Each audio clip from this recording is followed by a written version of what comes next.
berkaitan dengan bagaimana pegawai atau manajer ekspatriat bisa meyakinkan ataupun memiliki keyakinan, memiliki mental dan juga kepercayaan diri yang baik. Nah, sehingga dalam hal ini bukan hanya dari dirinya sendiri gitu, melainkan perusahaan pun bisa juga berperan untuk mengembangkan dan menanamkan hal ini kepada para manajer atau karyawan ekspatriat.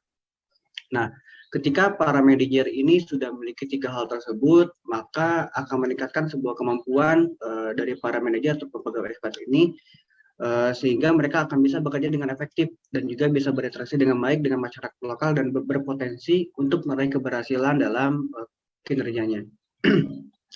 Lalu yang kedua ada kekerasan kultural dan budaya, di mana hal ini berkaitan dengan kemampuan ekspatriat dalam beradaptasi dengan lingkungan barunya. Ketika ia bekerja di luar negeri, maka sudah pasti akan ada yang namanya perbedaan budaya atau kultur yang ada di masyarakat. Ketika ekspatriat ini sudah mampu beradaptasi dengan budaya yang ada di tempat kerjanya, maka ia tidak akan merasa terganggu atau kesulitan untuk bekerja di lingkungan yang berbeda.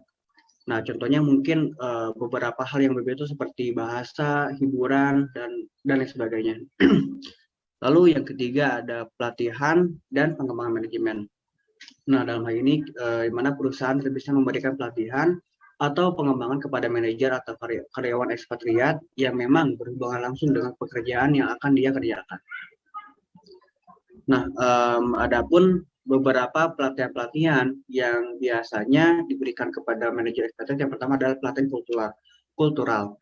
Nah, di mana manajer atau karyawan akan mempelajari budaya-budaya di mana mereka akan bertugas.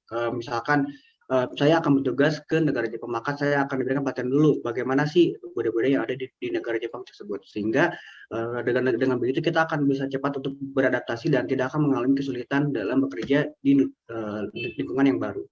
Lalu yang kedua ada pelatihan bahasa. Nah, dalam hal ini manajer mengapa harus diberikan pelatihan bahasa agar mereka tidak kesulitan dalam berkomunikasi. Setidaknya mampu menguasai bahasa internasional, yaitu bahasa Inggris. Dan yang terakhir ada pelatihan praktis, di mana pelatihan ini bertujuan untuk membantu manajer dalam beradaptasi pada kehidupan yang akan dihadapi di negara tuan rumah.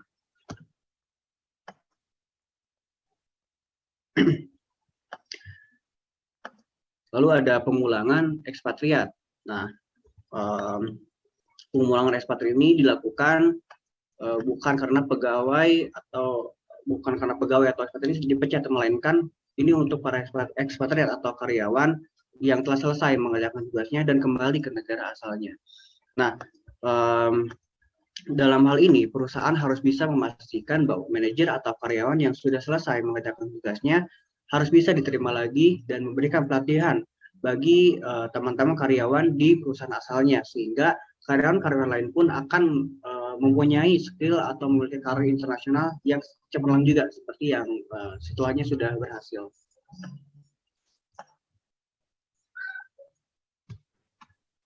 Selanjutnya ada pengembangan manajemen strategi.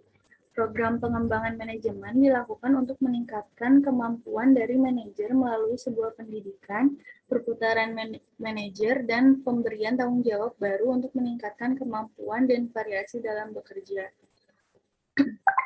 Menurut Budi, pada tahun 2014, sebelum melakukan pelatihan atau pengembangan bagi manajer perusahaan, harus melakukan asesmen terkait kebutuhan pelatihan dan pengembangan agar program yang dilakukan dapat tepat sesuai dengan kebutuhan manajer atau karyawan perusahaan.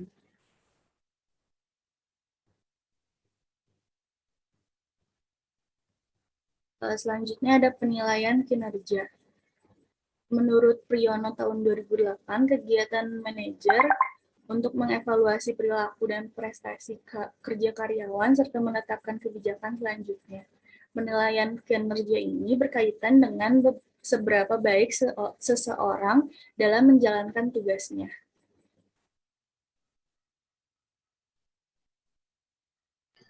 Lalu selanjutnya ada metode penilaian kinerja.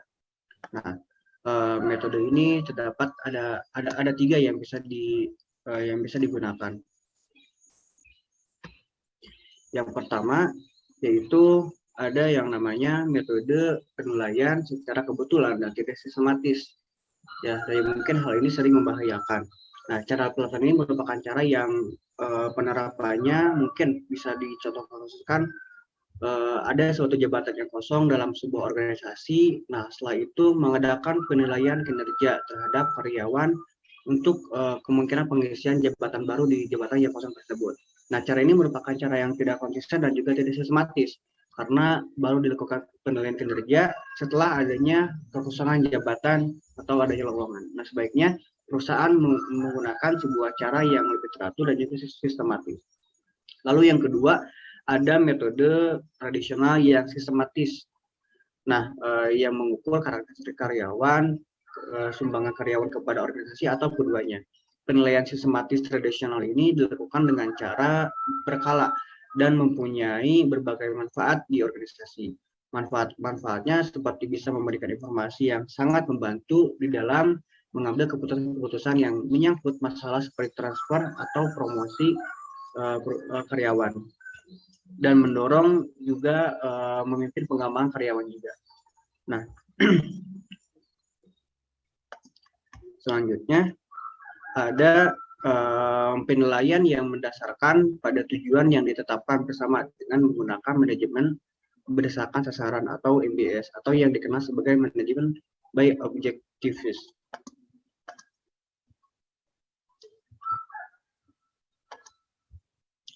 Di sini ada beberapa manfaat ketika kita melakukan penilaian kinerja.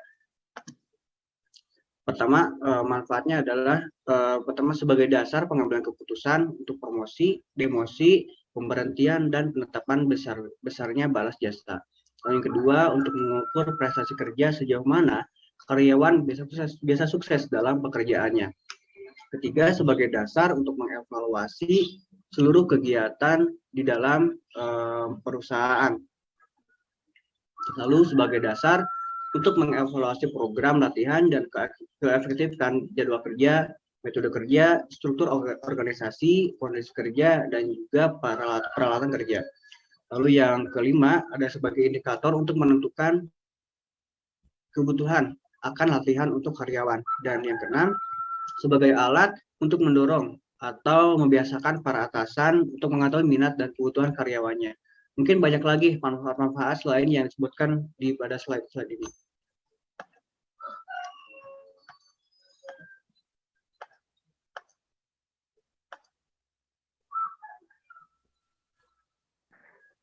Lalu ada kompensasi. Kompensasi itu merupakan segala sesuatu yang diterima, baik berupa fisik maupun non-fisik.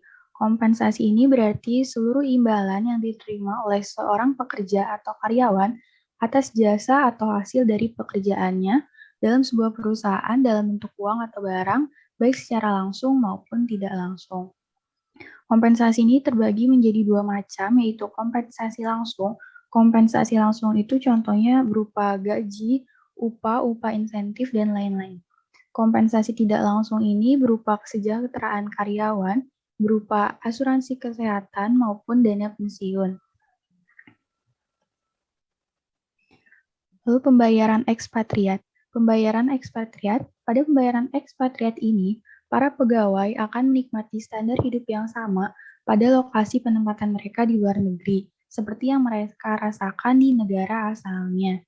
Terbagi menjadi beberapa, yaitu ada gaji pokok atau base salary. Biasanya gaji pokok seorang ekspatriat sama dengan gaji pokok untuk suatu posisi yang sama di home country atau negara asal.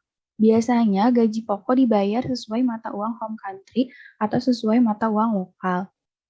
Yang kedua ada Foreign Service Premium. Foreign Service Premium ini merupakan pembayaran tambahan ekstra yang diterima oleh ekspatriat untuk bekerja di luar negaranya. Kebanyakan perusahaan memberikan biaya tambahan berkisar dari 10-30% setelah pajak.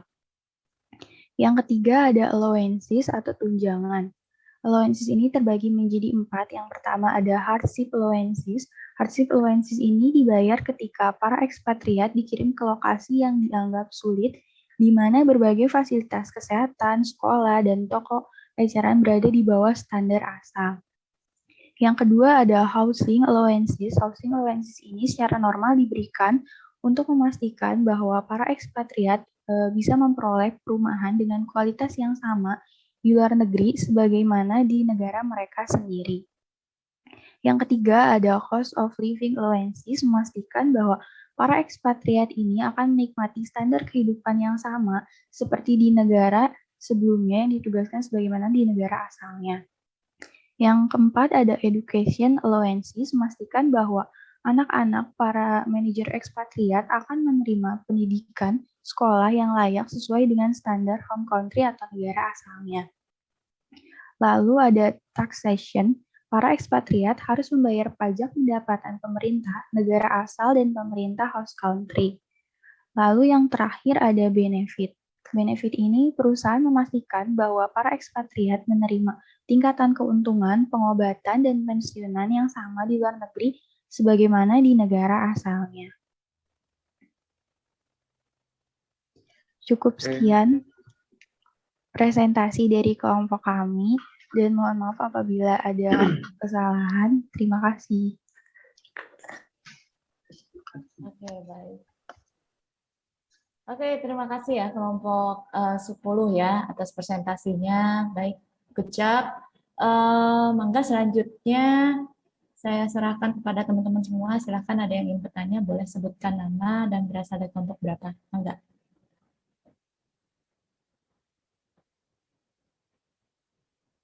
Mangga teman-teman ada yang ingin bertanya?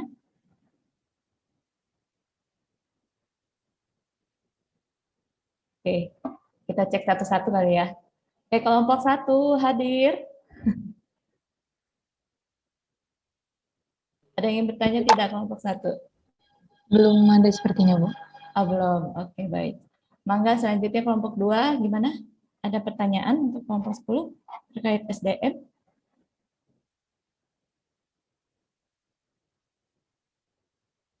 Halo kelompok 2. Oke, boleh. Next ya. Lanjut ke kelompok 3. Ada yang ingin bertanya tidak? Sepertinya belum ada, Bu. Oke, baik. Kelompok 4. Hadir, Bu. Ya, ada yang bertanya tidak? Sepertinya belum. Belum. Oke. Kelompok 5.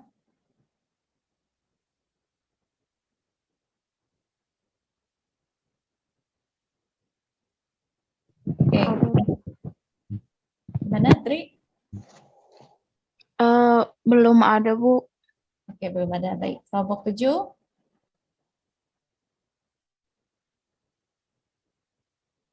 Kelompok 7 ada perwakilan ya? Sepertinya tidak, Bu. Belum ada, Bu. Oke, kelompok 8. Belum ada, Bu, sepertinya. 9. Kelompok 9. Masih belum ada, Bu. Sebelum ada. Oke, kelompok 11.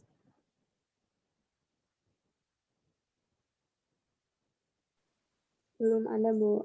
Oke, belum ada ya. Baik. Kalau belum ada, saya izin bertanya boleh ya? Gak apa-apa ya. Oke, kelompok 10 tadi kan sudah dijelaskan ya di awal terkait dengan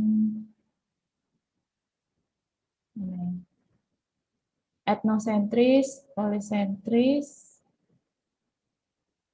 sama geosentris. Nah, ini kira-kira apa sih yang membedakan karakteristik dari pendekatan-pendekatan ini dalam bisnis internasional? Kira-kira apa yang membedakannya? Maka silakan.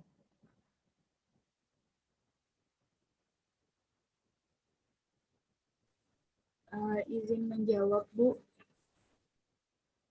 Yang membedakannya itu lebih ke orang yang bekerja di perusahaan tersebut, Bu. Kayak misalkan kalau etnosentris itu orang-orang dari negara asalnya. Kalau misalkan polisentris itu orang-orang yang dari negara yang dituju oleh ekspatriat tersebut biasanya. Kalau misalkan geosentris itu dipilih dari orang yang memang terbaik gitu, mau dari negara asal ataupun negara yang akan dibuat perusahaannya itu, Bu.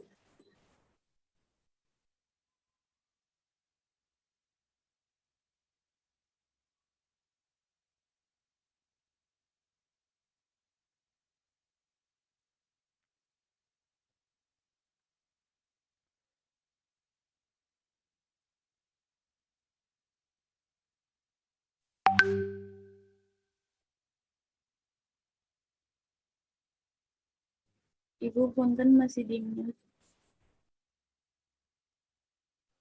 Oh ya, baik, baik. Oh ya, punten-punten ya. Oke. Jadi itu tergantung dari penempatan orang-orangnya ya, betul ya, untuk di perusahaan cabang ataupun penempatan bisa di seluruh negara, betul ya. Iya Bu, seperti itu. Oke, baik. Sebetulnya ini ada satu lagi teman-teman nih. Boleh ya dibantu sama teman-teman yang lain di kelompok 10. Ada satu lagi namanya regional sentris. Kira-kira itu apa sih yang membedakan si regional ini juga dengan geosentris? Kalau geosentris kan global ya. Kalau regional itu seperti apa? Silahkan.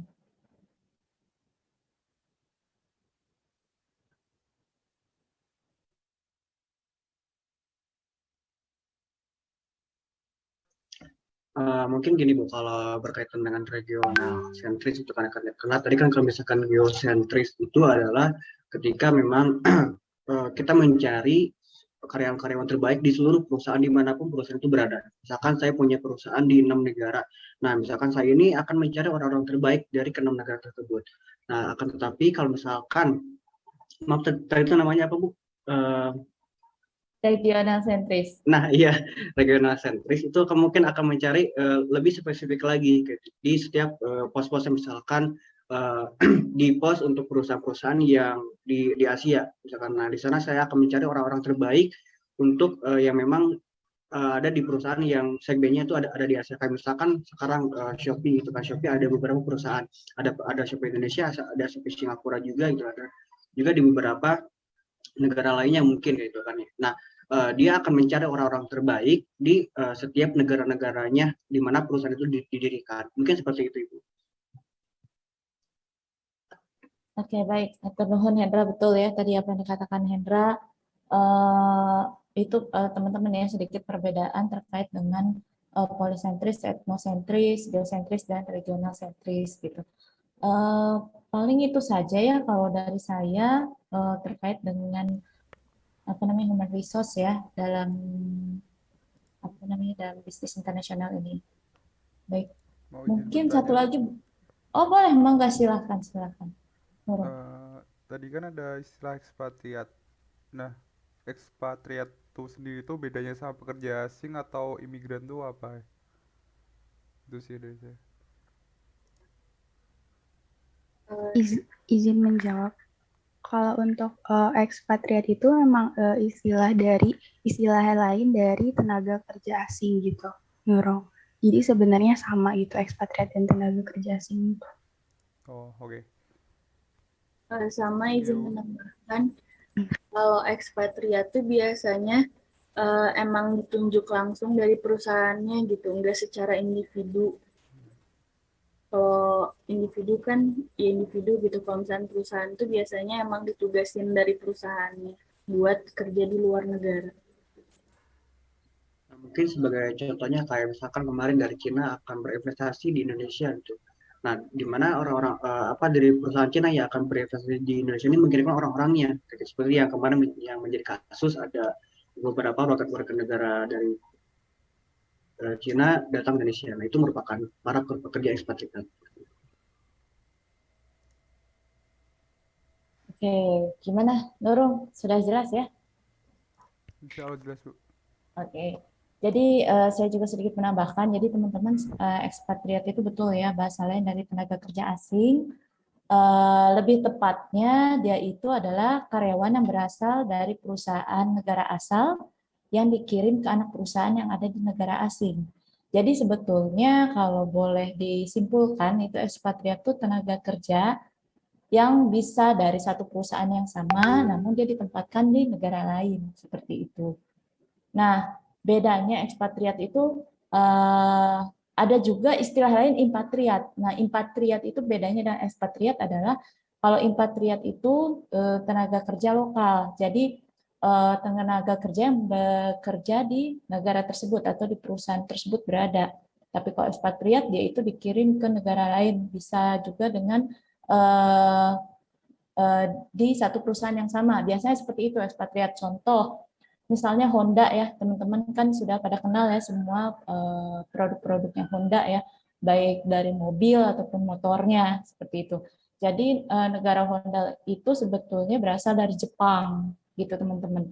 Dan tidak dipungkiri juga sekarang juga banyak tenaga kerja dari Jepang yang stay di Indonesia atau bahkan bisa menetap di Indonesia seperti itu. Karena memang si tenaga kerja asing dari Jepang ini memang dituntut ataupun ditugaskan oleh Honda pusat di Jepang untuk mengawasi kinerja daripada Honda yang ada di Indonesia. Itu salah satu contohnya ya. Mungkin cukup dipahami ya teman-teman terkait dengan ekspatriat ini. Baik, mungkin ada pertanyaan lain? Silahkan. Sebelum kita masuk ke sesi materi dan juga mungkin ada penyampaian dari Pak Rustin. Bu mau tanya. Oke, silahkan Indri. Sebelumnya terima kasih ke kelompok 10 atas penjelasannya yang sudah sangat baik. Saya pengen nanya pendapat aja sih. Kan kita tahu ya, kadang orang Indonesia itu nganggap orang luar negeri lebih, ya bisa dibilang lebih superior gitu dari kita. Nah, kadang juga di perusahaan-perusahaan yang gede lah misalnya, saat pekerja lokal atau pribumi ini mandang ke si pekerja ekspatriatnya lebih tinggi gitu, sangat dispesialkan. Nah, kan kalau misal kayak gitu dirasanya tuh rasis terhadap bangsa sendiri, istilahnya gitu. Nah, menurut kelompok 10, gimana gitu cara untuk mengantisipasi hal tersebut gitu agar tidak terjadi? Karena kan sama-sama bekerja di perusahaan yang sama, kenapa mereka kadang mendapatkan perlakuan spesial gitu? Terima kasih, mohon dijawab. Oke, baik, terima kasih Teh Indri atas pertanyaannya yang cukup menarik untuk kita bahas diskusi pagi hari ini. Nah, jadi mengenai kenapa sih gitu kan ya, bahwa tenaga kerja asing ini biasanya di perusahaan-perusahaan sering disuperiorkan, gitu. Padahal ya kita sama gitu kan, dan ini menjadi diskriminasi terhadap para pekerja-pekerja lokal yang ada di Indonesia. Nah, mungkin ini akan saya menjawabnya menjadi hal seperti apa ya? Ketika perusahaan membuat kebijakan untuk mengambil tenaga kerja asing atau tenaga kerja ekspatriat itu mungkin bukan tanpa alasan kayak gitu, dan juga ya karena mungkin perusahaan yang berinvestasi di Indonesia itu adalah perusahaan dari luar negeri.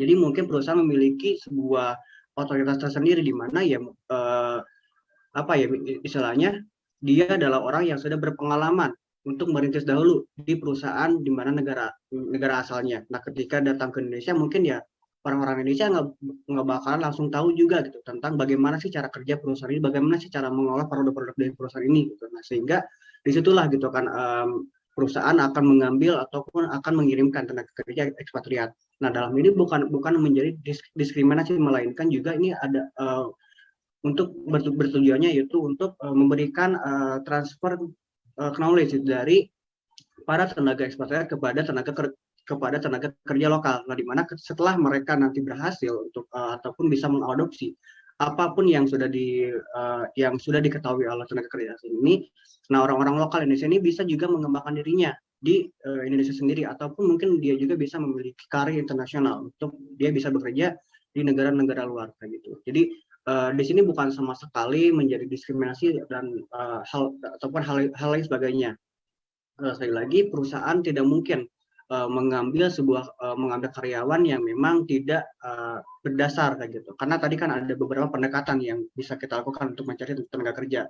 Ada tentang ada melalui pendekatan etnosentris, geosentris maupun regional sentris kayak gitu, ataupun polisentris. Nah, keempat hal tersebut juga memiliki caranya masing-masing kayak gitu. Bukan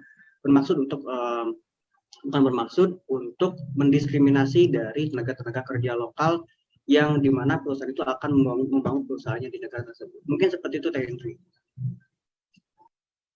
Gimana Teh Indri itu? Sudah mantep ya jawabannya dari Hendra, silakan. Jadi intinya lebih ke apresiasi gitu lah ya, lebih simpelnya. Jadi bukan berarti ketika suatu perusahaan memperlakukan tenaga kerja ekspatriat dengan spesial itu bukan berarti ya karena tujuannya menspesialkan, tapi untuk sebagai rasa terima kasih gitu ya intinya. Terima kasih Pak Hendra atas penjelasannya. Oh iya, silahkan Ibu Tiar. Jadi biar nggak ada kesenjangan dari ekspatriat ataupun tenaga kerja lokalnya itu bisa dari kayak cara perlakuan ekspatriatnya, misal kayak pengambilan keputusan yang mau diambil sama ekspatriat. Jadi ekspatriat tuh harus apa ya, melihat dulu gimana kondisi karyawan lokalnya tersebut gitu, baru mengambil keputusan yang akan diputuskan oleh ekspatriat tersebut. Terus kayak pemberdayaan kepada karyawan lokal, misalnya dikasih tanggung jawab gitu ke karyawan lokalnya, misalkan untuk apa ya, pokoknya dalam suatu pekerjaan tuh dikasih tanggung jawab kepada karyawan lokalnya gitu, karena kan biasanya ekspatriat tuh sebagai top manajemen gitu, jadi biar kayak ada rasa saling percaya dan karyawan lokalnya pun ada rasa tanggung jawabnya gitu. Terus yang terakhir mungkin komunikasi antara ekspatriat dan karyawan lokal gitu lebih diimbangin lagi, karena kan budaya mereka dan budaya karyawan lokal beda gitu, jadi lebih menyesuaikan diri gitu sih. Oke, itu sudah ada tambahan dari Ibu Tiar ya. Oke, gimana? Silahkan. Sudah puas belum jawabannya? Siapa tadi? Indri ya? Sudah expert mereka. Terima kasih kelompok 10. Oke, boleh udah kasih aplaus ya. Luar biasa memang. Oke, betul ya tadi dari jawabannya Hendra dan juga Tiar. Jadi memang selain transfer knowledge, tadi juga kan terkait dengan pengembangan SDM-nya itu sendiri gitu kan.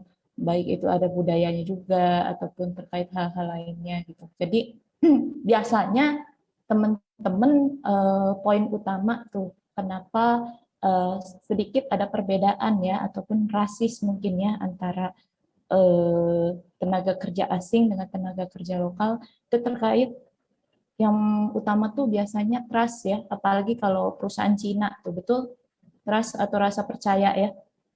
Ya kan mungkin teman-teman sudah tahu lah gitu kan, sudah cukup umum mungkin ya kasus-kasus perusahaan-perusahaan Cina seperti ini, apalagi mereka perusahaan keluarga, biasanya jarang yang mempekerjakan ataupun top manajemennya itu dari pihak eksternal, pasti dari keluarganya sendiri, entah itu saudaranya, entah itu keluarganya gitu kan, ataupun sepupunya biasanya untuk di level top manajemen. Nah itu biasanya terkait dengan trust ya, selain tadi dari jawaban Hendra dan juga Tiar terkait transfer of knowledge, lalu ada juga trust gitu, rasa percaya ya.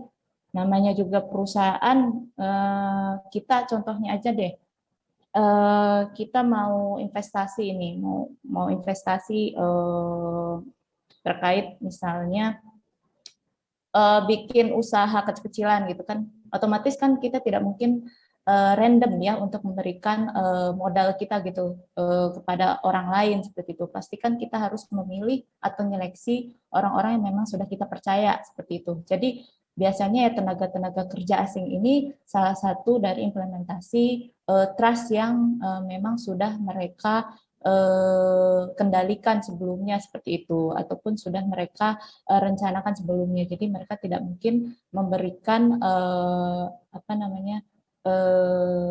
rasa percaya ataupun memberikan wewenang dari perusahaan tersebut kepada sembarangan orang seperti itu. Mungkin itu saja ya untuk Indri ya. Oke, good. Ada lagi mungkin terkait dengan SDM dalam bisnis internasional ini, pertanyaan silakan sebelum kita masuk ke materi. Tidak ada? Oke, baik. Kalau tidak ada, nih sepertinya Pak Rusdin juga belum masuk ya. Boleh kita kasih aplaus dulu deh untuk kelompok 10. Good job. Oke, terima kasih ya kelompok 10 untuk presentasi materinya terkait dengan SDM dan bisnis internasional. Baik, tanpa berlama-lama ya, sambil menunggu Pak Rusdin join, mungkin sebentar saya cek dulu. Pak Rusdin sudah ada? Oke, belum. Baik, mungkin saya akan sedikit memberikan ulasannya terkait dengan manajemen SDM dalam bisnis internasional sendiri. Oke, baik. Saya izin share screen ya, teman-teman. Sebentar. Oke.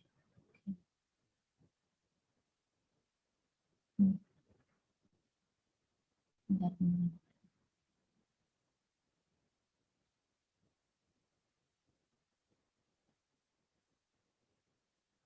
Oke, baik.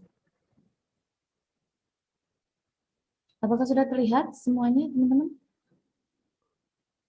Sudah ya? Oke, baik. Mungkin kita mulai saja ya. Assalamualaikum warahmatullahi wabarakatuh. Di sini saya akan menjelaskan terkait dengan materi manajemen sumber daya manusia dalam bisnis internasional. Oke, nah di sini sebelumnya mungkin sudah dijelaskan ya oleh kelompok 10 secara garis besarnya ya, mungkin saya akan sedikit menambahkan saja ya. Tadi yang pertama itu kan sudah dibahas ya terkait dengan beberapa pendekatan ya terkait dengan staffing ya. Staffing ataupun penempatan ya, penempatan baik itu tenaga kerja asing khususnya ya, dan juga tenaga kerja lokal. Lalu juga di sini akan dibahas terkait dengan alasan nih menggunakan bisnis internasional ini dalam SDM, lalu juga di sini akan dijelaskan terkait dengan kategori-kategori internasional secara personil, lalu di sini juga akan menjelaskan terkait dengan bagaimana host country itu berfungsi dalam manajemen SDM di bisnis internasional. Dan yang terakhir itu akan dijelaskan terkait dengan langkah-langkah ya, langkah-langkah dalam menentukan strategi, terutama dalam segi SDM di bisnis internasional itu sendiri. Oke, jadi teman-teman di sini mungkin sudah dibahas ya sebelumnya oleh kelompok 10. Di sini saya akan membahas terkait dengan regional sentris ya, di sini regional sentris. Nah, tadi kan sudah dibahas ya, ada etnosentris, polisentris, ada geosentris, gitu kan, oleh kelompok 10.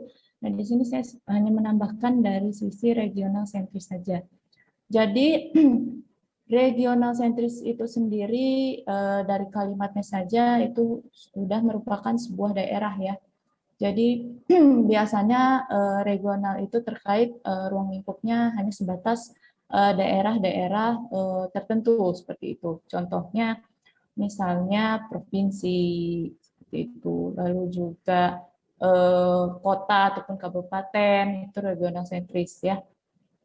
Nah, jadi itu dari sisi kompleksitas organisasinya ya.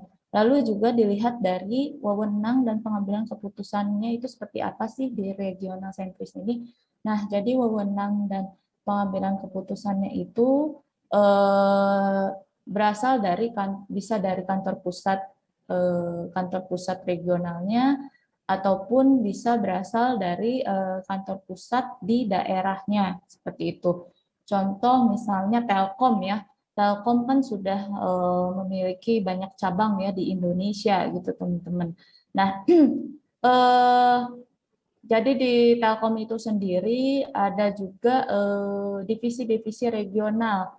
Kalau di Telkom itu ada divisi regional 1, 2, 3, dan lain sebagainya. Biasanya 1 itu misalnya itu ada berada di daerah Jakarta misalnya.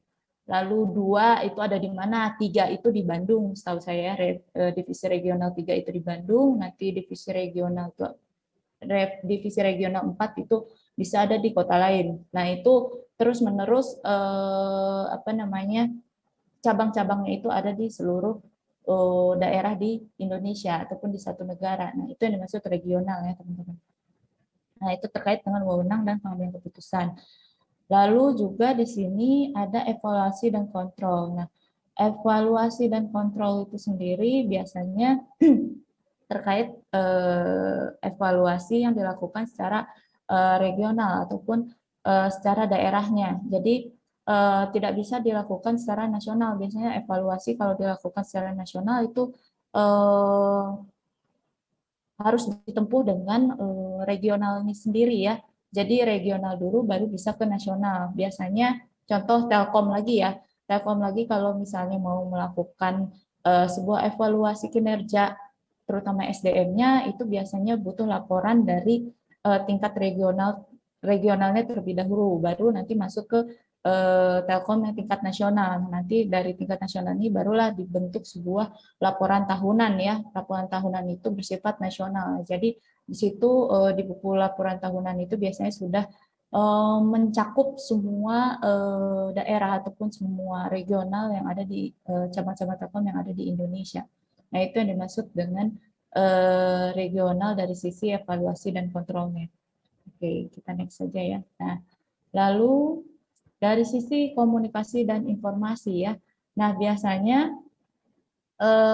ini untuk komunikasinya itu sendiri ataupun transfer knowledge-nya itu berasal dari perusahaan pusat ke anak perusahaan. Nah, itu anak perusahaannya itu biasanya diwakilkan dengan satu daerah besar. Contoh misalnya dari divisi regional 1 yang ada di Jakarta,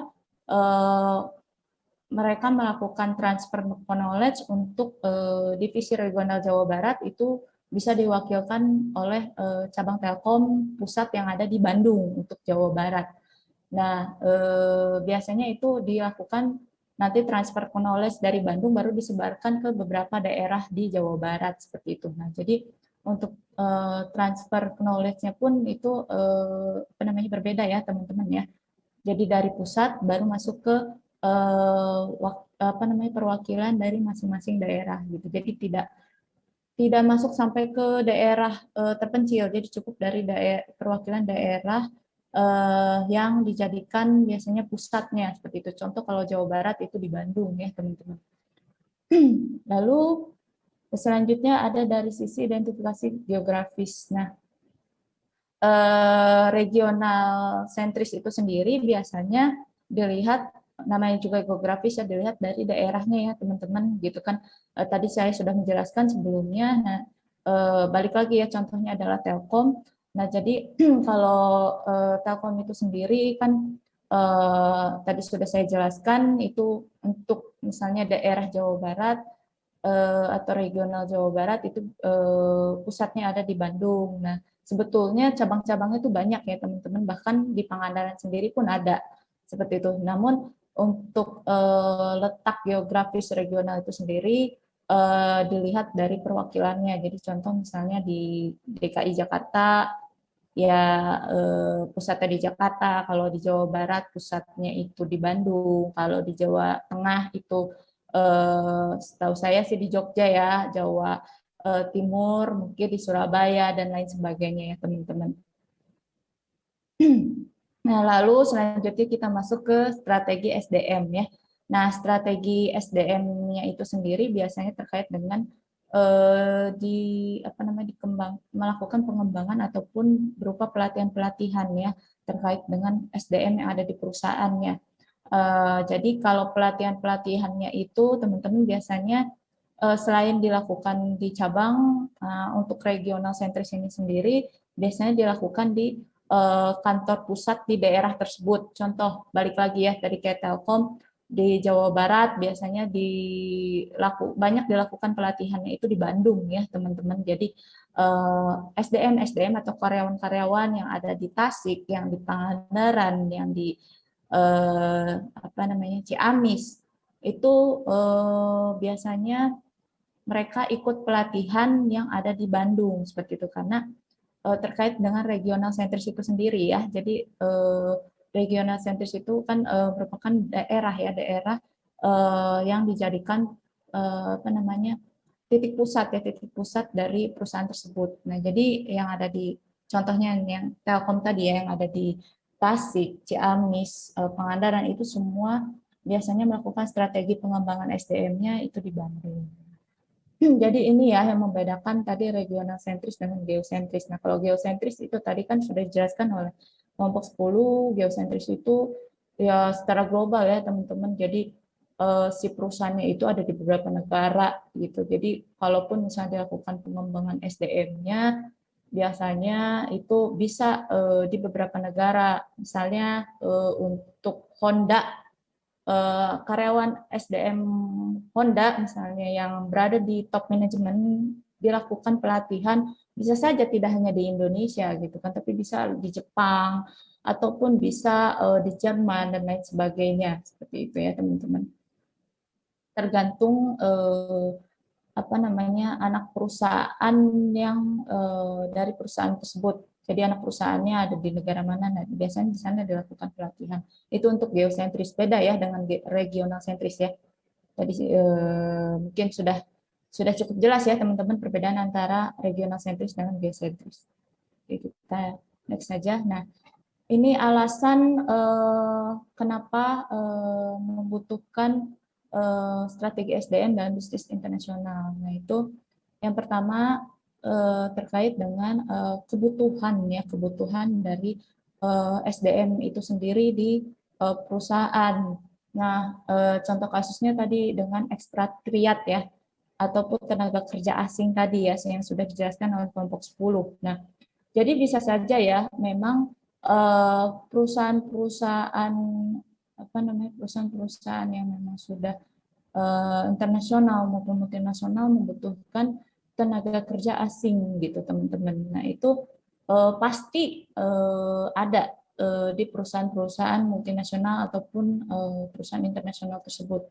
Karena apa? Karena yang memang untuk menyesuaikan baik dari skillnya gitu. Jadi jangan sampai tiap cabang khususnya di beberapa negara mereka skillnya berbeda-beda, jangan. Jadi disamakan gitu kan untuk skillnya. Nah, maka dari itu butuhlah tenaga kerja asing yang memang biasanya ditugaskan dari pusat gitu untuk melatih SDM yang ada di cabang perusahaan di beberapa negara tersebut ya. Nah, ini terlihat dari kebutuhan ya, untuk memenuhi kebutuhan. Nah, lalu yang kedua ini tadi sudah dijawab ya oleh kelompok 10 ya, dari Hendra ya, tadi sudah dijawab. Kenapa sih membutuhkan ekspatriat ya di perusahaan-perusahaan multinasional ataupun perusahaan internasional itu sendiri. Nah, itu terkait dengan transfer knowledge ya, sharing dan transfer knowledge. Nah, ini tadi sudah dijelaskan ya teman-teman. Jadi transfer knowledge itu sangat penting gitu. Jadi jangan sampai yaitu tadi tiap kemampuan SDM itu memiliki knowledge yang berbeda-beda gitu, nanti akan membuat bisnis dari perusahaan tersebut pun menjadi tidak balance ya, ataupun tidak sama gitu kualitasnya, terutama gitu, nanti kualitas yang dihasilkan bisa jadi berbeda-beda. Nah, makanya perlu dibentuklah sharing dan transfer knowledge yang sama, bisa dari tenaga kerja asing tersebut ya, yang memang biasanya di pusat yang ditugaskan dari kantor pusatnya. Seperti itu. Oke, lalu selanjutnya, nah di sini dijelaskan lebih rinci ya teman-teman. Tadi sudah dijelaskan ya sama saya untuk memenuhi kebutuhan personilnya. Nah di sini ditambahkan ya, biasanya memang diperlukan kebutuhan personil, misal di suatu daerah ya, khususnya kita ambil contohnya jangan di Indonesia deh, di mana ya, Afrika. Nah, di Afrika itu sendiri kan seperti kita ketahui ya, memang dari sisi pendidikan masih cukup rendah ya teman-teman di sana gitu kan, terkait dengan budayanya masih kental sekali ya di Afrika gitu kan. Jadi kalau mau memasukkan sebuah edukasi itu cukup sulit di sana, makanya di sana masih banyak kekurangan insinyur biasanya di Afrika itu sendiri. Nah, itu biasanya perusahaan-perusahaan yang memiliki cabang di Afrika itu menyalurkan tenaga kerja asing gitu kan untuk ditempatkan di Afrika, karena memang di sana tingkat pendidikannya pun masih rendah. Nah, ini bisa menjadi salah satu fenomena ya untuk di SDM dan bisnis internasional itu sendiri. Nah, selain kekurangan insinyur, itu juga bisa jadi kekurangan teknisi yang memang sudah expert ya, ataupun yang sudah berpengalaman. Maksudnya senior di sini sudah berpengalaman ya teman-teman gitu. Selain itu juga butuh manajer yang sudah terlatih. Nah, biasanya beberapa SDM ini sendiri, kebutuhan-kebutuhan personil ini biasanya ditarik dari kantor pusat untuk ditempatkan di cabang di beberapa negara tersebut ya, untuk mereka menyalurkan ilmunya ataupun mentransfer ilmunya kepada SDM yang lain ya, yang memang kemampuannya perlu di-upgrade seperti itu.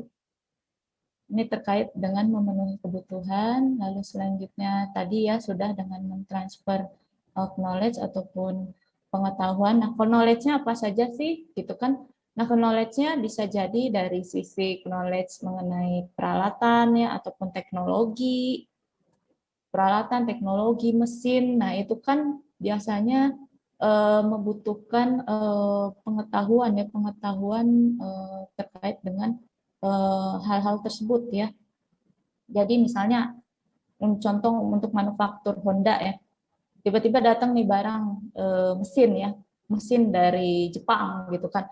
Ya kalau tidak ada SDM yang mengerti bahasa Jepang dan juga mengerti mesin tersebut ya sulit ya untuk mengoperasikan si mesin tersebut. Nah, jadi berbutuh sharing knowledge ya terkait dengan salah satunya mengenai peralatan.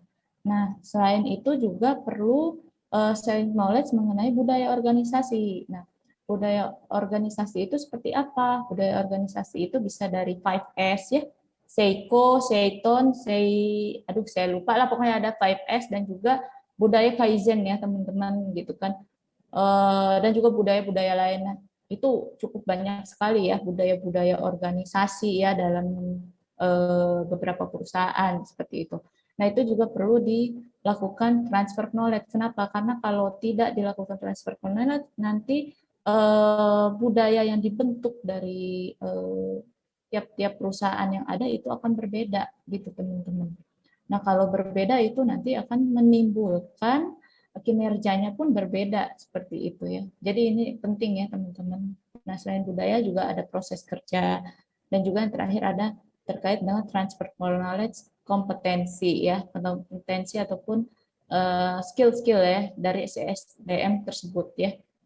Nah, ini terkait dengan transfer knowledge. Oh ya, teman-teman, transfer knowledge ini juga biasanya selain dalam bentuk buku itu dalam bentuk SOP ya, SOP ataupun perjanjian kerjasama gitu kan. Bisa juga dengan pelatihan ya teman-teman gitu. Pelatihan baik itu training ataupun orientasi gitu kan, ataupun misalnya pelatihan-pelatihan lain ya yang terkait dengan kompetensi tadi. Baik. Nah, lalu di sini juga ada beberapa kategori ya teman-teman terkait dengan personil dari bisnis internasional itu sendiri dari sisi SDM. Ada PCN ya, ada Parent Company Nasional, ada CN, ada Host Company Nasional, ada TCN Third Country Nasional, ada juga impatriat ya atau ekspatriat. Ini perlu tambahan lagi ya. Nah, tadi ekspatriat sudah dijelaskan ya oleh kelompok 10. Nah, mungkin saya bisa menambahkan untuk impatriat. Impatriat itu dari tenaga kerja lokal ya. Jadi ini juga masuk bagian dari personil SDM dalam bisnis internasional. Nah, ini ada beberapa, kalau tadi kan beberapa kategori ya personil. Nah, ini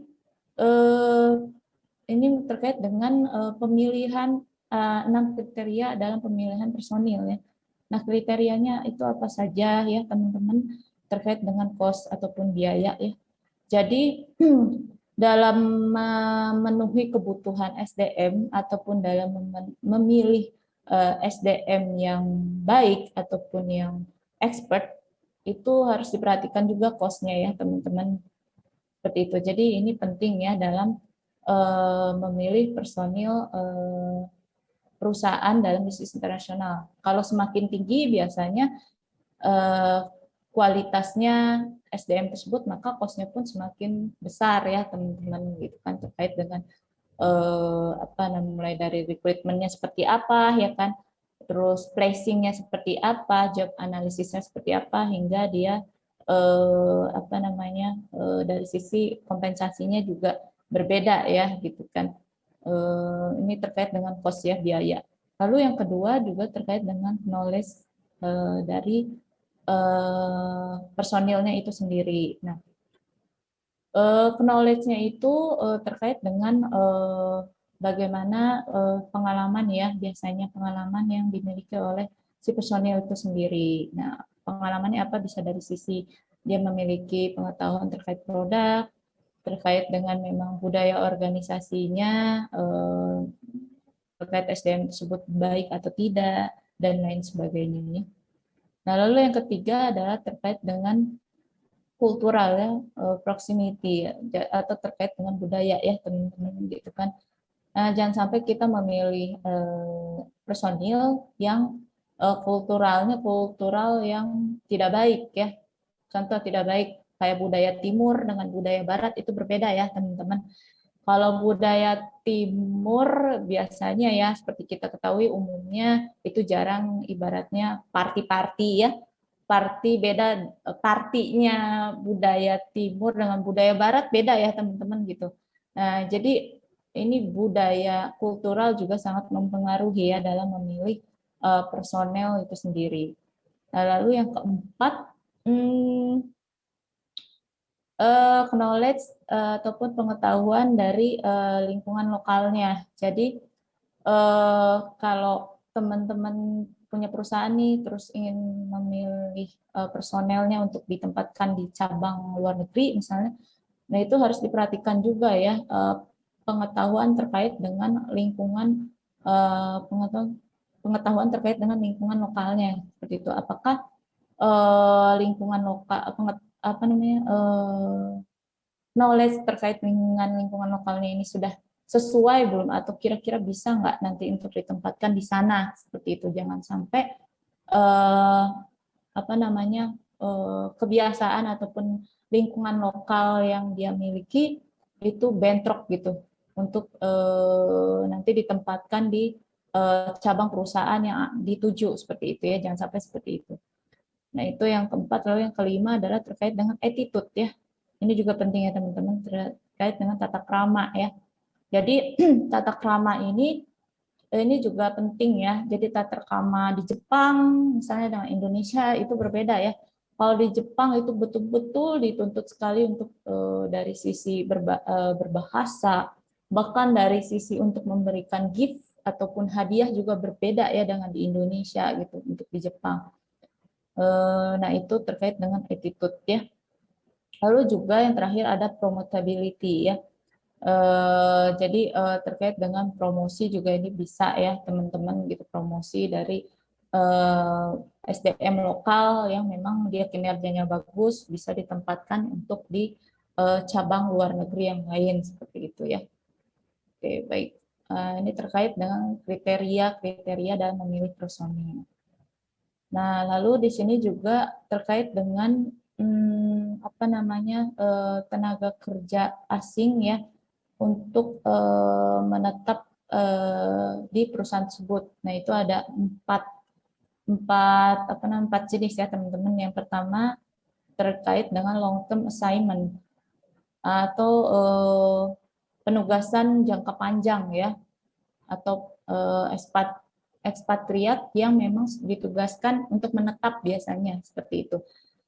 Jadi ini terkait dengan memang dia diberikan tanggung jawab ataupun wewenang untuk mewakili perusahaan pusatnya ya dari negara lain. Contoh misalnya ada direktur di Honda ya di Indonesia, bisa saja dia merupakan ekspatriat dari Jepang ya teman-teman. Jadi memang dia sudah ditugaskan untuk menetap di Indonesia dan mengawasi kinerja perusahaan Honda yang ada di Indonesia dari Jepang seperti itu.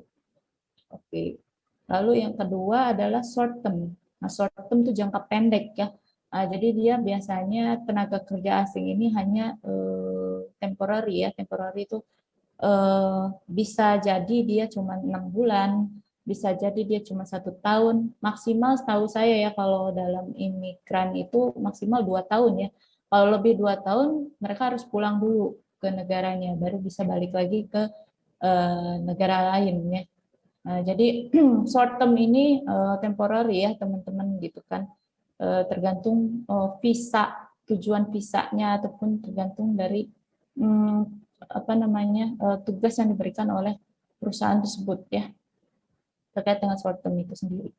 Nah, lalu yang ketiga adalah manajer global. Jadi manajer yang megang manajer yang megang memang semua unit cabang di negara-negara lain ya.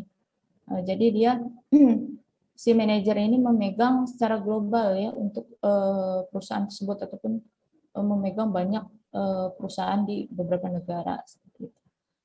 Nah, lalu juga yang keempat terakhir adalah manajer junior internasional. Jadi maksudnya di sini adalah manajer junior internasional ini lebih mirip ya dengan direktur ya, posisi direktur eksekutif mungkin ya di perusahaan tersebut ya. Jadi dia memegang seluruh cabang yang ada di negara-negara lain ya dari perusahaan tersebut. Bedanya sama global, kalau global itu mungkin hanya beberapa kawasan saja. Contoh misalnya Asia Tenggara gitu kan. Asia Tenggara kan otomatis dia tidak megang misalnya cabang di Amerika dong gitu kan. Jadi khusus Asia Tenggara. Nah, kalau internasional ini dia megang semua biasanya. Seperti itu ya. Baik. Nah, lalu teman-teman di sini ada langkah-langkah ya. Langkah-langkah dalam menentukan manajemen strategis SDM dalam bisnis internasional. Jadi yang pertama dari planning dulu ya, dibuat planning. Tadi kan kira-kira apa sih yang dibutuhkan oleh perusahaan, kriteria-kriteria tenaga kerja seperti apa yang diinginkan oleh perusahaan. Lalu juga bagaimana sih job analisisnya gitu kan. Job analisis itu bisa dari job description-nya, tingkat pendidikan, dan lain sebagainya ya, teman-teman. Nah, setelah dilakukan planning tadi, lalu dilakukan rekrutmen ya, teman-teman. Rekrutmen ataupun rekrutmen itu pengadaan SDM nih teman-teman. Nah, ini sumbernya banyak ya, bisa secara offline maupun online ataupun bisa dari internal ya teman-teman untuk rekrutmen itu sendiri. Nah, setelah rekrutmen nanti akan diseleksi. Nah, proses seleksi itu berbeda-beda ya tiap perusahaan teman-teman gitu kan. Yang pasti kalau ada bisnis internasional itu dilihat dari sisi kemampuan dia berbahasa asing ya. Berbahasa asing yang dibutuhkan oleh perusahaan. Yang nomor satu biasanya dilihat dari bahasa Inggrisnya ya, kecakapan bahasa Inggrisnya. Lalu yang kedua biasanya dilihat dari TOEFL ya teman-teman gitu. TOEFL-nya apakah memenuhi atau tidak gitu. Jadi tidak hanya comparison saja, tapi dilihat dari TOEFL-nya juga. Nah, selain itu juga ada beberapa perusahaan yang membutuhkan tenaga kerja yang ahli dalam bahasa Mandarin biasanya ya. Nah, itu tergantung dari kebijakan-kebijakan seleksi dalam perusahaan ya. Nah, habis dari seleksi, nanti kalau sudah dapat, barulah dilakukan persiapan. Nah, persiapannya itu bagaimana? Persiapannya itu dilihat dari masa probationnya ya, teman-teman. Nanti kalau sudah dapat, kira-kira probation yang cocok nih untuk si tenaga kerja ini seperti apa ya? Gitu kan, persiapannya bagaimana? Nah, apakah sudah memenuhi dengan job analisis tadi belum? Seperti itu ya, terkait dengan preparation. Lalu juga ada adjustment ya. Nah, adjustment ini dilihat dari mana bagaimana dia bisa jadi ya dari adaptasinya, lalu juga bagaimana dia bekerjanya dengan baik ya. Lalu juga penempatannya apakah sudah cocok atau belum gitu kan, gitu dengan kualifikasi dengan job analisis yang ada di perusahaan tersebut. Lalu nanti barulah dinilai ya kinerjanya di performance appraisal. Nah, setelah dinilai ini nanti dilihat ya teman-teman, biasanya ada sistem rating ya. Rating, ranking, ataupun scoring ya. Nah, ini bisa dilakukan di performance appraisal. Nah, setelah keluar hasilnya, nanti baru ditentukan kompensasinya ya, berdasarkan kinerjanya. Kalau kinerjanya baik, biasanya kompensasinya pun full ya, 100%. Atau bahkan bisa lebih ya, gitu. Nah, kalaupun misalnya kompensasinya buruk ya, disesuaikan dengan kinerjanya ya, kira-kira berapa persen dia sanggup melakukan kinerjanya, seperti itu. Nah, kompensasi juga ada yang secara material maupun non material ya teman-teman gitu kan. Nah, non material itu bisa diberikan awareness, maksud saya penghargaan ya. Jadi di sini juga bisa jadi walaupun tidak diberikan secara material, si SDM tersebut bisa diberikan secara penghargaan atau award ya, berupa apa? Berupa jenjang karir ya teman-teman, seperti itu. Itu terkait dengan compensation. Nah, baru kita masuk ke repatriation dan retention. Nah, ini kalau kita sudah dapat nih SDM yang bagus ya, performance-nya keren gitu kan, terus dia juga cepat menggapai karir. Nah, tinggal langkah perusahaan bagaimana mempertahankan si SDM tersebut ya. Kenapa? Karena sayang kalau dia sampai keluar ya. Sayang sekali kalau dia sampai keluar dari perusahaan. Kenapa? Karena dia sudah sangat berpengaruh bagi perusahaan, apalagi dalam bisnis internasional ya. Wah, itu betul-betul dijaga sekali SDM yang bertalenta seperti ini ya. Gitu, teman-teman. Jadi ini merupakan langkah-langkah ya, langkah-langkah dalam manajemen strategis SDM di bisnis internasional.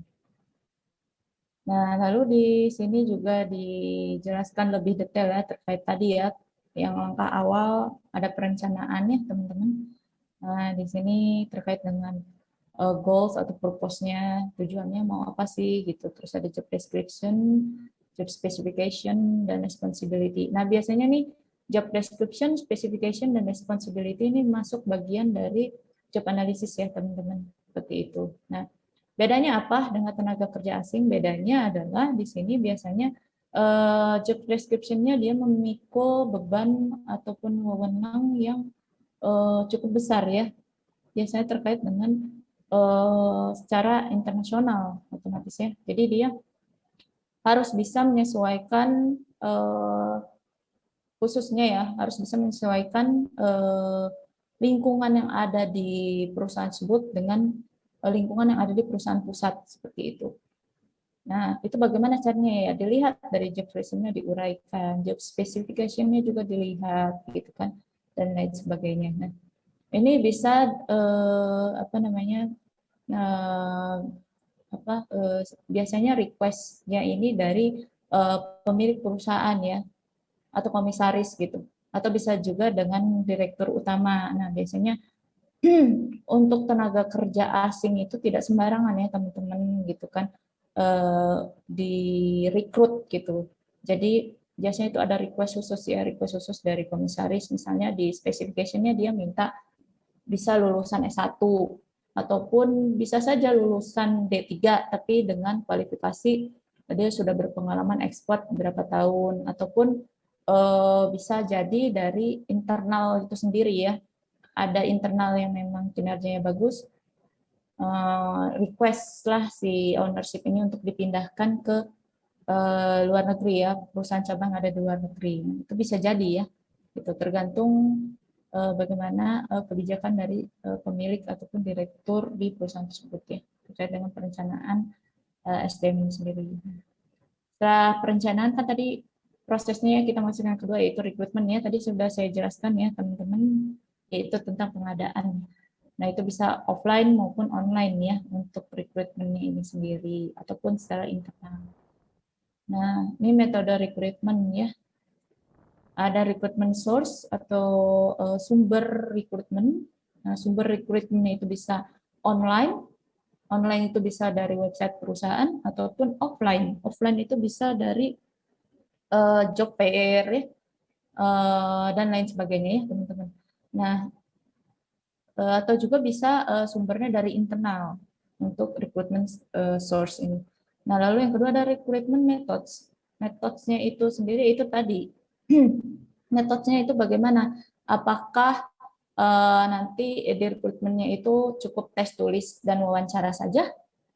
Ataukah perlu ada role play? Ataukah perlu ada lagi istilahnya pengenalan diri in English biasanya dengan membuat tutorial video YouTube biasanya. Ada perusahaan loh yang seperti itu.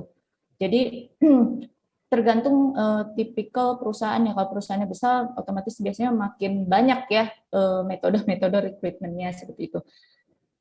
Jadi jangan heran teman-teman, untuk metode rekrutmen ini beragam ya. Jadi tidak hanya biasanya kan tes tulis, wawancara, udah gitu kan.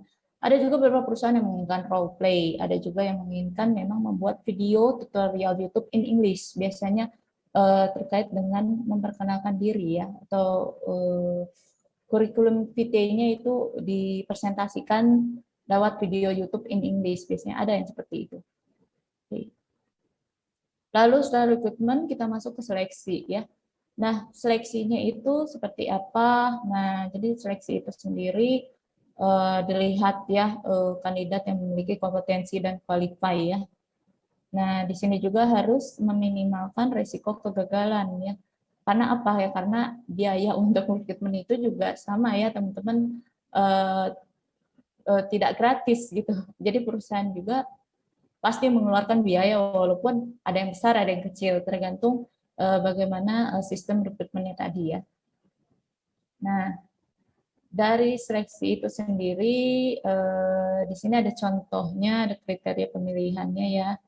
Tadi ada jenis yang dibutuhkannya ya, jenis manajer yang dibutuhkan oleh perusahaan, ada juga dilihat dari pendidikan, ada dilihat dari pengalaman, terus kompetensi profesional ini biasanya dia sudah ikut pelatihan apa saja nih terkait dengan posisi yang diinginkan oleh perusahaannya. Lalu juga karakternya seperti apa, lalu juga terkait dengan budayanya itu dia seperti apa. Oke, next ya. Nah ini itu tadi ya terkait dengan bagaimana proses ya mendapatkan strategi SDM ya untuk bisnis internasional ya. Nah di sini juga ada persiapan untuk transfer ya, ada preliminary visits or look-see visits. Jadi terkait dengan visitasi ya teman-teman. Jadi transfer di sini maksudnya adalah transfer knowledge ya. Jadi terkait dengan visitasi. Jadi SDM khususnya dalam bisnis internasional ya ataupun ekspatriat itu biasanya melakukan visitasi ya. Jadi sebelum dia ditempatkan biasanya dia mensurvei dulu ya atau visit. Dia melihat dulu, oh budaya misalnya dia berasal dari Jepang misalnya. Ditempatkan nanti di Indonesia misalnya. Biasanya itu ada visitasi dulu gitu. Nah, visitasinya dia lihat, oh budaya di Indonesia seperti ini ya, seperti itu. Nanti baru dia sesuaikan ya, dia sesuaikan dengan budaya yang ada di perusahaan pusat. Lalu juga ada practical assistant, jadi asisten yang memang praktisi ya, jadi memang dia sudah ahli ya, ataupun praktisi-praktisi yang berpengalaman ya. Lalu juga ada dari sisi language training, jadi ini juga penting ya teman-teman, jangan sampai transfer knowledge. Misalnya contoh tadi Honda lagi ya. Honda misalnya dari Honda itu kan pusatnya di Jepang ya teman-teman. Jadi ketika dia ingin melakukan transfer knowledge nih, ada misalnya ada mesin baru gitu kan. Mesin baru ditempatin di Indonesia. Nah, dia melakukan training. Nah, jangan sampai dia menggunakan bahasa kanji ya ataupun bahasa apa? Bahasa Jepang gitu. Nah, itu kan otomatis buat orang di Indonesia kan jadi tidak mengerti ya, teman-teman. Nah, ini harus disesuaikan ya language training-nya. Nah, lalu juga ada cross cultural training. Nah, ini juga penting. Atau misalnya budaya silang ya, budaya silang ataupun transfer budaya ya, antar budaya gitu. Jadi contohnya tadi misalnya budaya Jepang dan Indonesia berbeda. Nah, ini harus bisa dilakukan transfer knowledge. Jadi biar tidak ada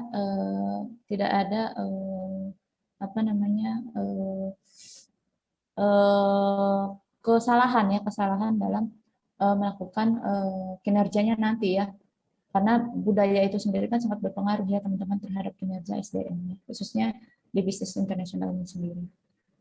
Oke, nah ini ada pelatihannya ya, nanti dapat dibaca sendiri. Nah, lalu kita masuk ke kompensasi ya. Nah, ini kompensasi tadi mungkin sudah dijelaskan oleh kelompok 10, ini mungkin tambahannya saja ya. Nah, ini tambahannya saja, ini ada metode dalam menentukan basic salary ya, atau gaji dasar.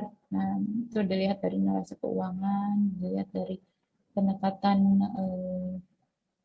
tuan rumahnya, lalu juga pendekatan nasional dan lain sebagainya. Nah, ini juga ada terkait pajak juga, manfaat dan tunjangannya. Ini nanti hanya sekedar tambahan ya dari kelompok 10. Oke, nah ini maksudnya evaluasi ya teman-teman, proses evaluasi yang efektif. Nah, ini juga ada yang pertama dari repatriation activities, ada preparation, ada adjustment. Nah, ini nanti dapat dibaca ya teman-teman ya di rumah. Maka kalau orang bertanyakan silakan. Oke, baik. Oke, mungkin itu saja penjelasan dari saya terkait dengan manajemen sumber daya manusia dalam bisnis internasional. Oke, sampai sini ada yang ingin bertanya? Silahkan. Atau sebentar, mungkin saya cek dulu ya. Harustin apakah sudah hadir? Ya, belum ya beliau. Oke, teman-teman, ada yang ingin bertanya tidak terkait dengan SDM ini sendiri? Enggak? Nggak ada? Ibu mau bertanya. Silakan, Dominika. Enggak? Terkait yang kriteria untuk pemilihan karyawan tadi yang ada cost, lalu knowledge, dan juga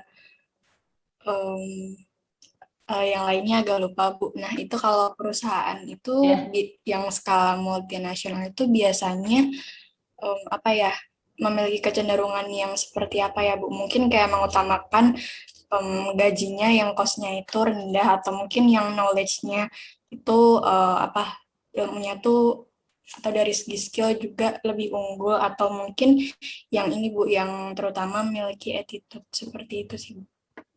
Oke. Baik, sebentar ya. Saya cari dulu ini mana ya. Oke, sebentar. Oh, ini. Oke, baik.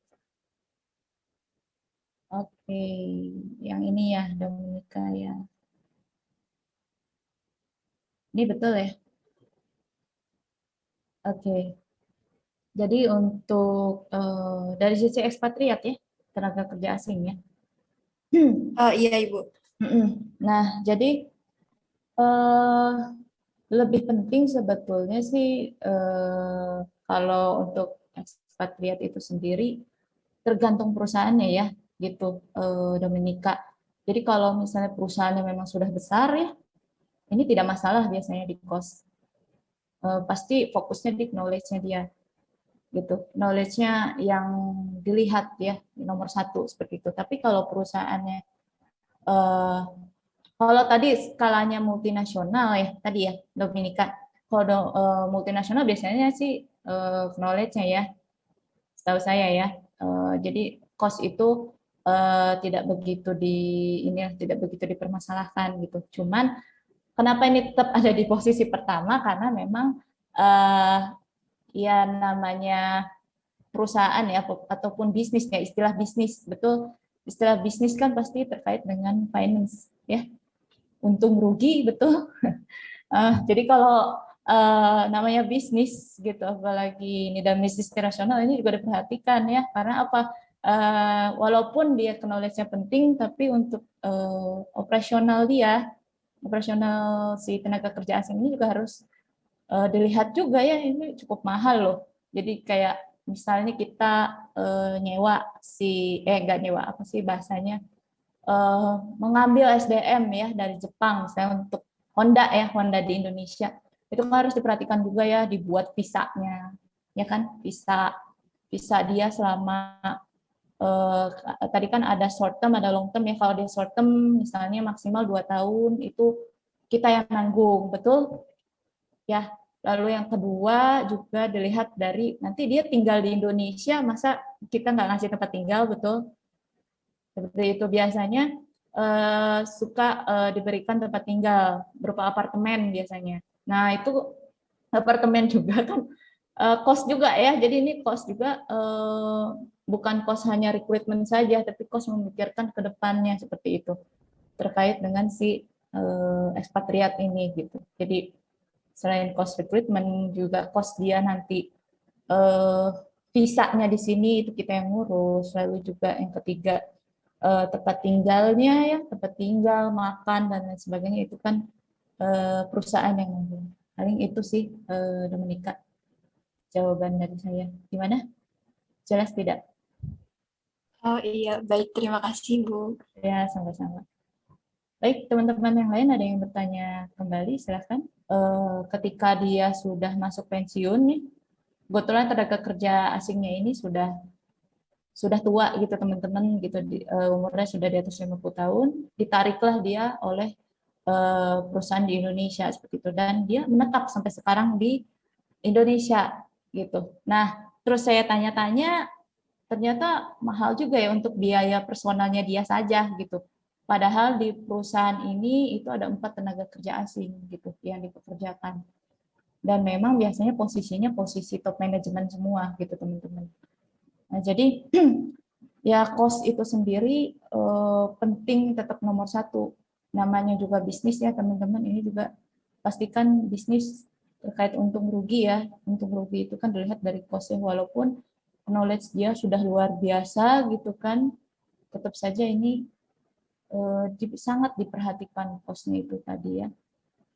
Jangan sampai nanti knowledge-nya bagus, si perusahaannya nggak sanggup ke depannya untuk mempertahankan beliau gitu, ataupun si SDM ini gitu kan. Jangan sampai seperti itu.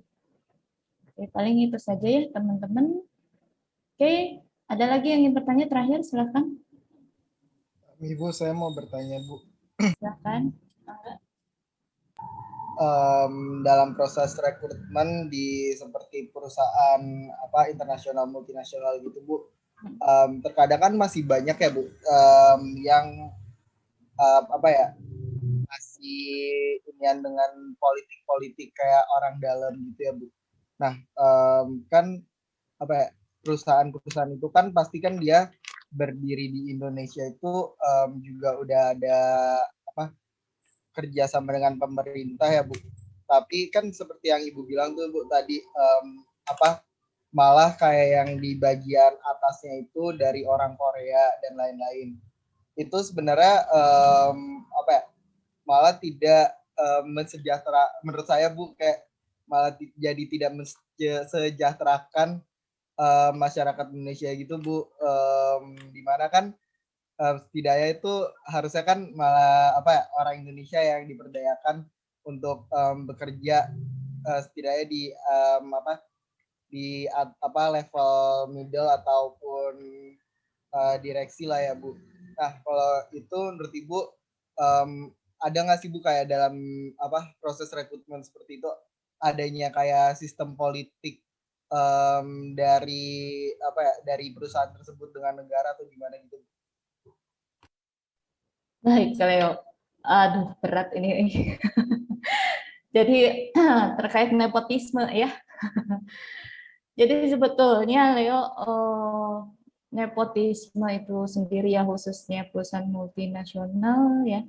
Jadi memang masih banyak sih gitu ya dilakukan. Kenapa?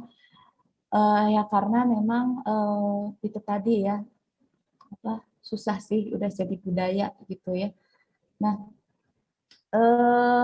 sebetulnya nepotisme itu bisa tidak merugikan sih gitu kan, cuman yang memang paling kasihan tenaga kerja lokalnya ya, tenaga kerja lokalnya malah jadi tidak sejahtera seperti itu.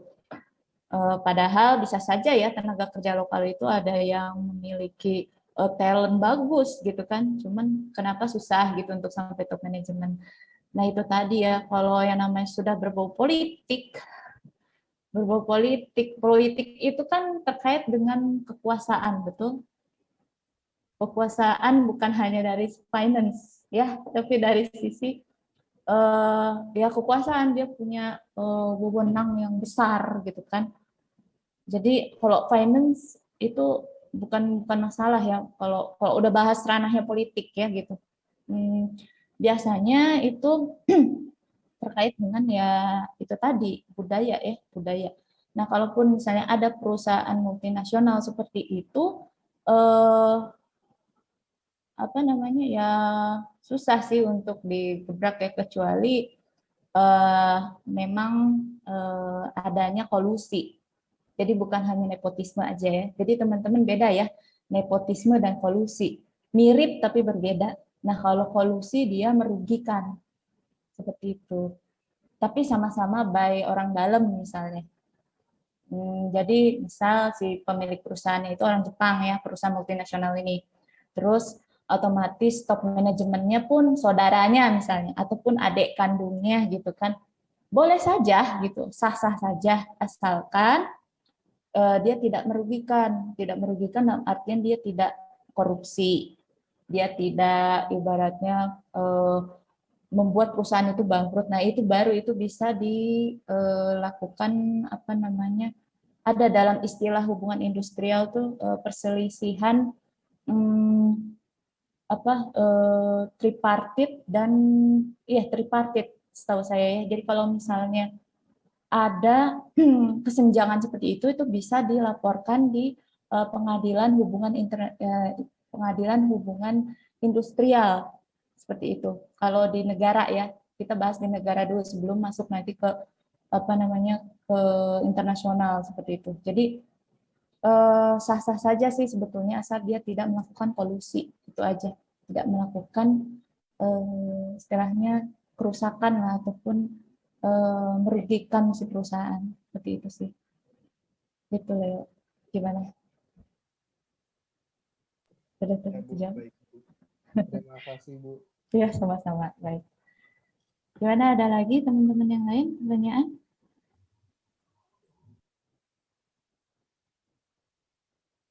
Oke, kalau tidak ada. Ibu boleh nih Bu, satu lagi boleh nggak Bu? Oke, silakan. Leo. Saya mau nanya aja sih Bu, terkadang saya pernah Bu nemuin case di salah satu perusahaan yang udah bisa dibilang besar di Indonesia. Sebenarnya menjambung pertanyaan Domisi Bu tentang cost itu Bu, untuk rekrutmen. Apa benar Bu kadang kayak ada dilihat dari seperti tingkat pendidikan gitu Bu, kayak misal pendidikan di dalam negeri kayak universitas negeri di Indonesia sama universitas di luar itu karyawan itu bakal bisa kayak dapat gaji itu beda gitu Bu, karena saya pernah nemuin case kayak gitu sih Bu, dari universitas yang ada di Indonesia dengan universitas di luar negeri gitu Bu, padahal jabatannya sama-sama kayak sebagai staff, tapi dia itu gajinya tuh berbeda Bu dalam satu divisi Bu. Itu gimana Bu? Oke, baik. Terkait ini ya, sama ya, adanya rasisme ya. Oke, menyambung dari pertanyaan Dominika ya terkait cost tadi ya. Oke, jadi kalau misalnya ada ada tenaga kerja yang lulusannya dari luar negeri begitu ya, Leo ya, lulusannya dari luar negeri, kok beda gitu dengan gaji yang tenaga kerja yang lulusan misalnya dalam negeri gitu kan, itu yang ya betul ya, jadi memang itu tadi ya, balik lagi ke budaya seperti itu. Jadi memang untuk menangani hal-hal seperti ini gitu kan cukup sulit gitu karena itu udah menjadi budaya. Tapi bisa jadi memang kenapa lulusan luar negeri itu lebih dihargai dibandingkan lulusan dalam negeri, karena memang kompetensinya juga setahu saya berbeda ya. Jadi khususnya misal ini mohon koreksi ya teman-teman ya, kalau ada tanggapan silakan. Setahu saya itu dalam sisi administrasi bisnis aja ya, misalnya lulusan di Indonesia dengan di luar itu berbeda. Kalau di luar itu mereka sudah diberikan project, benar-benar project. Jadi mereka hanya kuliah setahu saya 2 tahun doang, ya. Jadi 2 tahunnya lagi 2 tahun bahkan 1 tahun, itu mereka disuruh membuat project, dan projectnya itu harus real. Jadi tidak hanya project-projectan seperti itu, jadi projectnya harus sustain gitu, dan itu nanti yang akan menjadi penelitian mereka. Nah itu yang di luar negeri seperti itu, jadi memang antara teori dan praktek itu balance gitu. Jadi itu yang membedakan kompetensi luar dengan di Indonesia. Makanya untuk apa namanya untuk salary-nya itu berbeda gitu, karena mereka yang di luar karena sudah praktek gitu kan, sudah praktek, otomatis pun pengalaman mereka sudah jauh lebih tajam kan ke depan gitu. Jadi ketika ada case di perusahaan, mereka sudah tahu kira-kira solutionnya apa gitu. Nah, kalau bedanya di Indonesia, apa namanya, masih banyak teori. Ketika pas praktek bingung, betul. Bahkan kalaupun misalnya disuruh buat project, ya udah project sekali nggak lanjut gitu. Tapi kalau di luar negeri itu betul-betul diperhatikan gitu. Jadi kuliah hanya 2 tahun, 1 tahun, ada yang 1 tahun, ada yang 2 tahun mereka apa namanya, diberikan project. Jadi mereka nggak kuliah lagi. Jadi diserahkan semua ke si mahasiswa tersebut. Setahu saya ya kayak gitu ya. Karena teman saya juga ada yang kuliah di luar seperti itu gitu.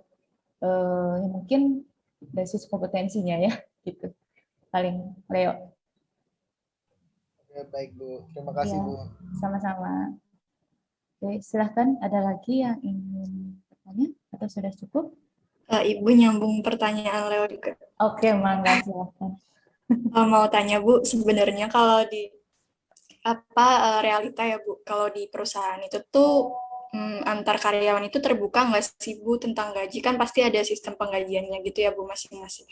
Nah, kalau